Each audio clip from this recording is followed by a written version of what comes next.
Keep the mic close to me today. Video 4. How are you doing? Sorry, that was from the other channel. Video 4, good morning.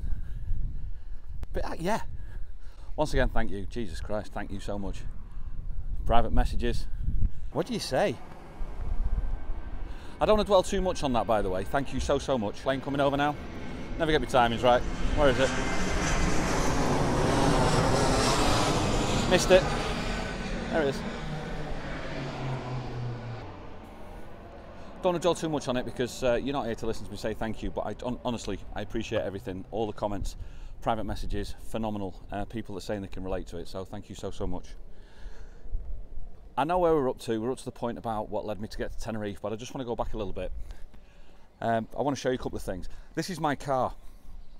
You can see it'll be relevant later on in the story. Not in the best condition, about 25 years old. In the car industry in the UK, it'd most probably valued about 25 quid. We'd send it off to scrap, we'd get about 150 quid for it, so therefore a dealership would make its 125 quid less costs. Over here, it's worth about £1,000. Don't get me wrong, I've got another car. I've got a nicer car. This car's more the dog's car, we put the dog in it. But with me working in town and Shelley working as a singer, we do need 2 cars to get into town, hence the reason why she can't go in that car, the way she gets dressed and with her hair, so I end up getting that car, so this is my car. That does become relevant. I want to take you back to June 2017, which is like just over 5 years ago. June 2017, I was on the A1 at Gosforth, heading into town. I wasn't driving a car like that, I was driving a BMW 5 Series, a 525 company car. I was driving the BMW 525, leather interior, all singing, all dancing, company car. These planes are busy today. Wearing a smart suit, Bluetooth to Tenerife, chatting with my sister, explaining about how the marriage has gone, explaining how the bullying in the workplace was going. And we made that decision there and then. She says, just come over. She's the one that pulled us, just rescued us. Hopefully the wind's all right, I've got the mic closer. And she says, look, just come over. We can sort it. And that's when I took the decision. And I went to the boss who bullied. And I said to her, I said, I'm leaving. And he says, where are you going? I said, I know, but not here. I put my notice in. Normally you put a 3-month notice in, but they stick you on gardening leave. I was gone within a couple of weeks. Paid off and gone. Didn't sue them, didn't even think about suing the company. It wasn't about that, it was more about just let's get away and get out of here and get out of a scenario that you don't want to be in. So I did. I'd already spoke to the kids, already told them that I was thinking about moving to Tenerife. I'd got the backing of them. My eldest not so much because she wanted me close, but she was moving off to university. I spoke about that earlier. My youngest says, yeah, do that, because when she finishes school, she wants to move and live over here, which she tried. But that's for another story. So a bit of a difference in cars. I actually, after paying everything off, I was living life, how do you say, living life on tick really. You look like you're living fantastic. I mean, I own a property in the UK. I'm driving a BMW, I'm wearing sharp suits, I've got iPhones, I've got iPads. The kids, I've got an iMac, the kids have got iPads. And it looks like really, in essence, that we're living the dream. But when you're not happy, what do? You've got to change it, so I did. So I came over.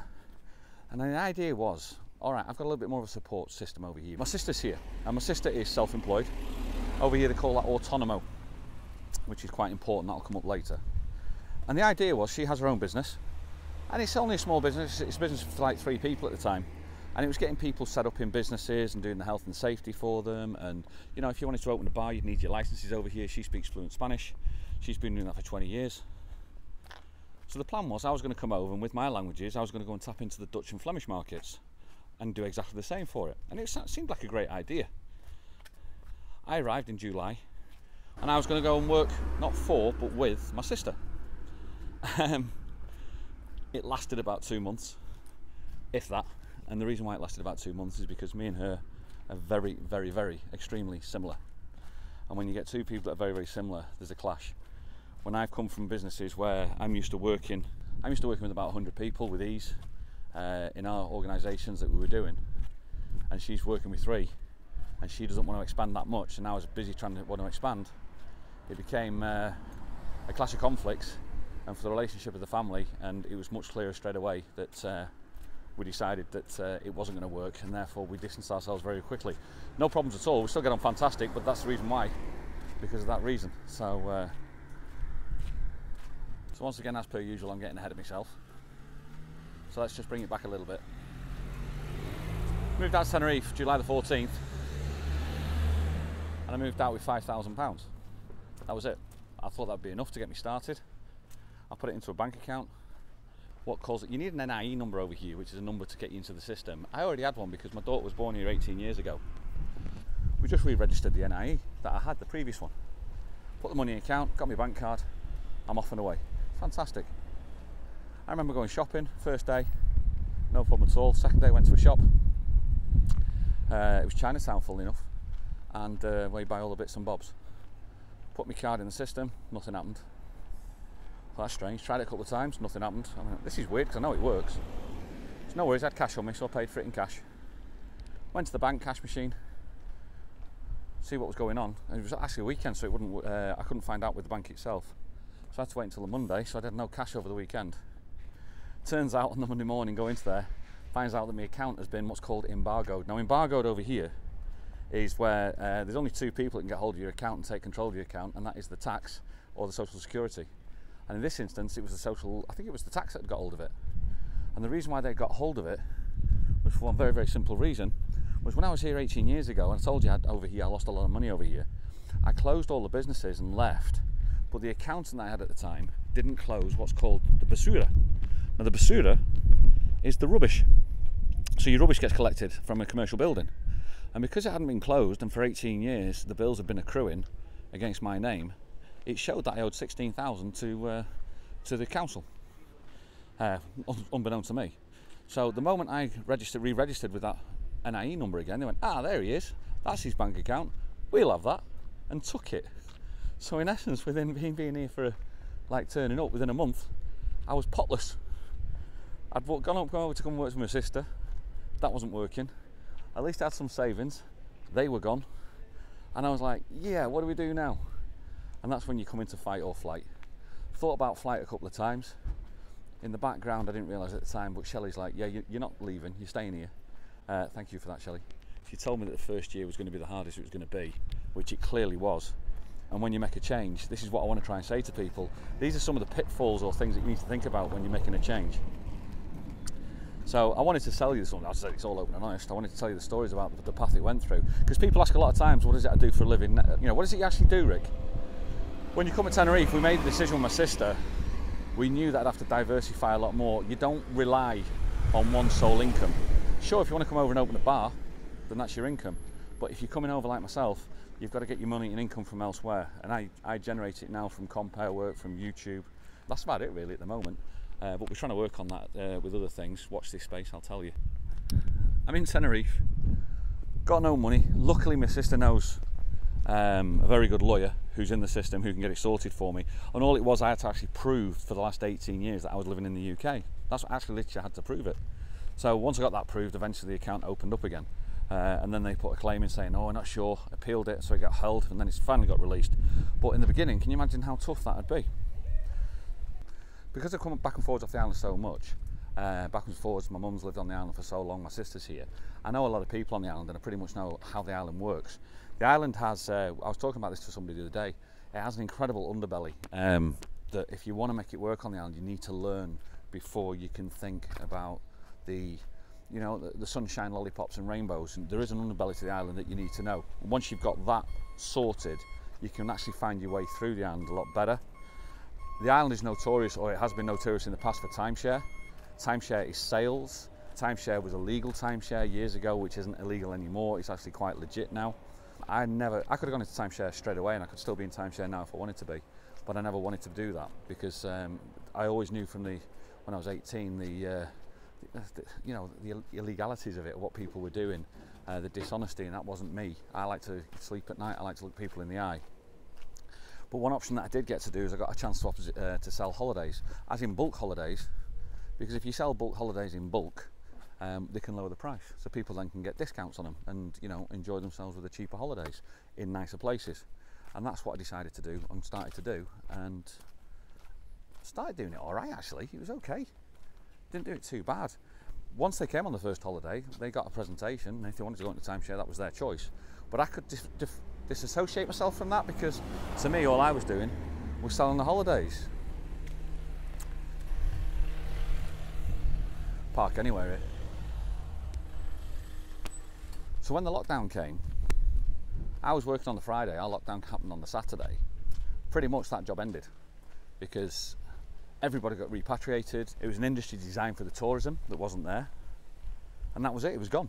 Now by that time Shelley had moved over, and the same thing had happened for her, because all the bars shut, everything shut and stopped.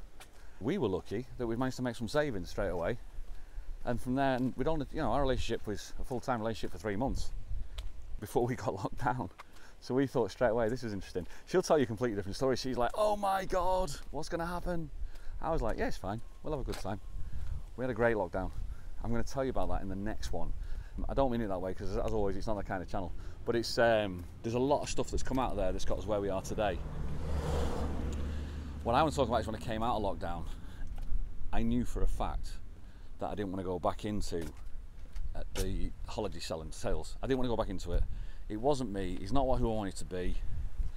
I just knew that was the case. It wasn't me.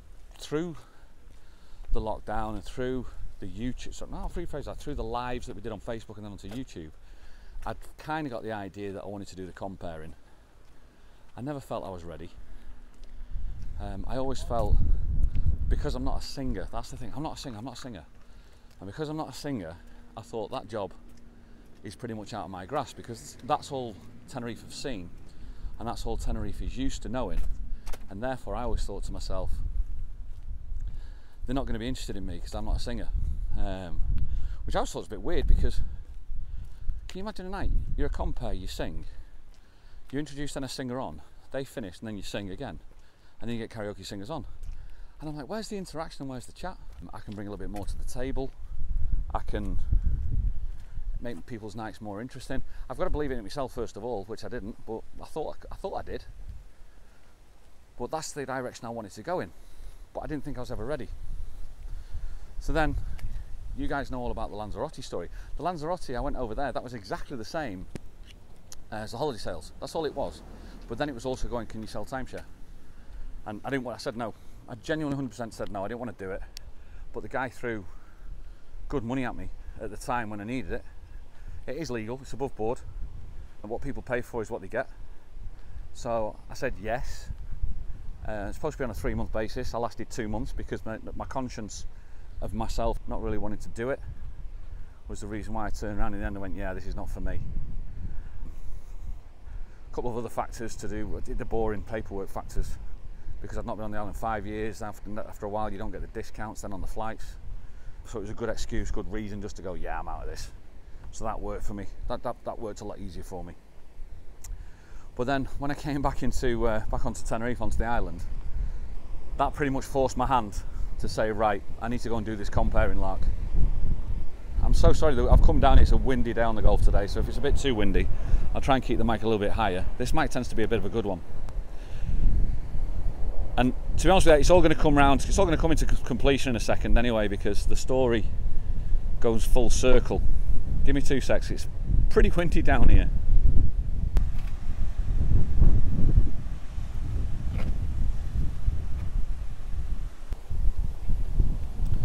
So I've come back on Tenerife. Shelley has been fantastic. She said, turned around to me, she said, look, if you need the time to get yourself sorted as a compere, you take that time.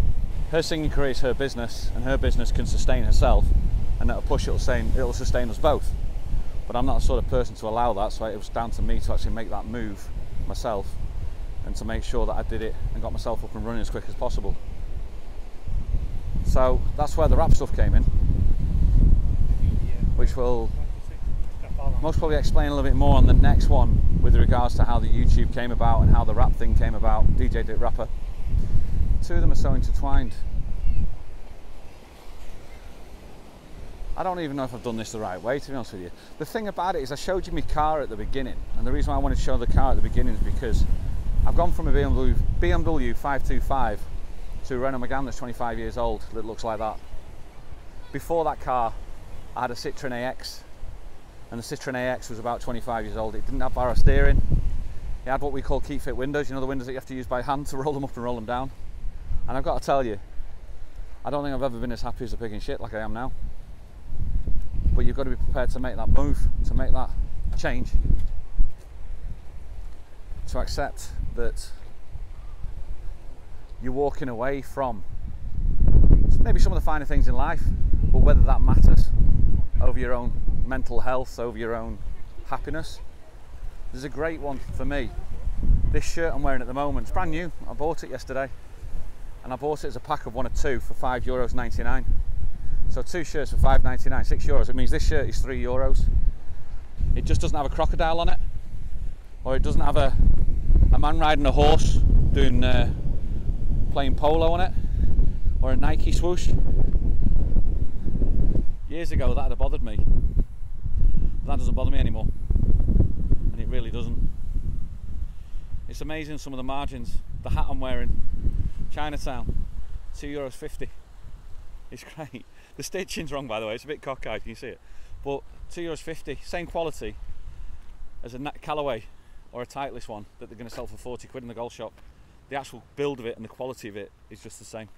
But because it doesn't have that logo on, it doesn't bother me anymore. I think I can remember the happiest I've ever been was I was coming down the mountain in the Citroen AX, and the window was open and my left arm was hanging out the window and the sun was beating off it. And I'm talking, this is 4 years ago maybe, I still remember it to this day. And I'm just coming down this windy road and I'm smiling. I'm on my own, in a car, not on the A1, not on a BMW 525, leather interior, all the lights that can change colour, Bluetooth, Apple Play, cruise control, and that. I was in a Citroen AX with no power steering, windy windows, wearing t-shirts without logos, hats without logos, and just happy as a pig in shit. And I think that's the moment of realisation, when you know that something you've done is you've done it for the right reason. And I think that took a long time for me to actually realise that myself, but it's there now, and that's really what I wanted to share with people. So when people ask, what is it you're doing now? To me it doesn't matter. I'm a compere now, and you know what I do now?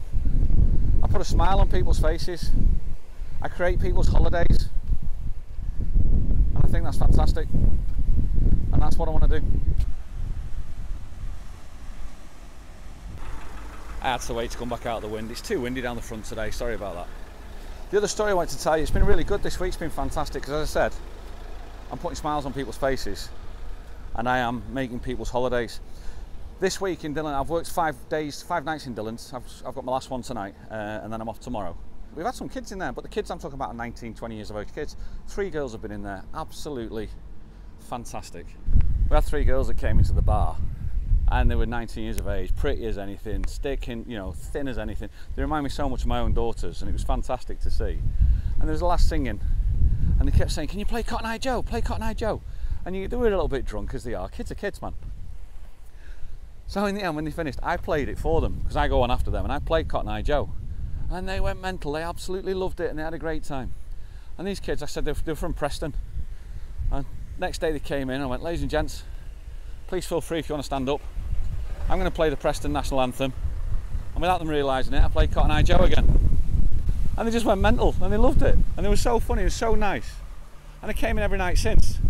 And they said, "Are you in tomorrow?" "Yeah, we're in tomorrow." And they came in. And we're having a laugh, and they're just like, they're leaving them there, and I'm like, just be safe when you go home, just make sure you're safe. That's the most important thing over here, because you get drunk and stuff like that, just make sure you get back safe. And they did, and they've had a great time. And it was there last night. And they came into the bar last night on the last night. And once again, I played the Cotton Eye Joe, and once again they got up and started dancing, and they were having a great time. And this bloke walks in, who I'd never seen before. And he came over and shook my hand. And he says to me, he says, "Can I just thank you?" He says, "The way you've looked after my daughters this week," he says, "it means a hell of a lot to me. I didn't even know they were here with the dad. I just took the father figure on of these girls who looked a little bit vulnerable, who were having a great time. And this bloke's just come over and just said, thank you so much. And it was one of the nicest things. And then again, as the night finished, we shook hands and wished him all the best. And you know, this dad has been on holiday with his kids and the kids' friends, safe in the knowledge that there's somebody out there that's looking out for him so he can leave them in a place. And these kids themselves have now most probably got a holiday song that they remember and that they will remember most probably for the rest of their life. Every time they hear that song, it's ingrained in them. And I created that. And I don't think you can create anything better than that, because you create memories and put smiles on people's faces. I think you're onto a winner. So that was the message I wanted to get across today, is whatever you're up to, again, if you're not happy, change it, or I did. The amazing thing about this is through the last 5 years and the hardship of it, and watching it through my kids' eyes as well, my daughters, is this year when they first came over, like the last time they came over was only a couple of months ago. It was July for my youngest birthday, she was 18, was the way they both turned around and said, look, we're glad you've done it, because you're the person that you are today. You're a lot happier. It makes us happy to see you happy. And because, again, on the flip side of it, because I am happy, it means I can give much more back to them. Flipping back onto it, sometimes when you leave a scenario that's most probably going to break your heart, but you've got a plan in mind, hopefully further down the line. I've got a feeling the plan's coming now to fruition, and I've got a feeling I'm actually looking forward to the future, because I do actually feel that the future is going to be good for me and Shelley, and for my family and for my girls. And that's all you do it for in the end, isn't it? That's all you do it for. You don't do it for anything else, do you? So, once again, thank you so much. Do the bits you do. Like, subscribe. Click the bell for notifications for the next one. There will be more. From video 4, all the best. Enjoy your weekend. See you guys.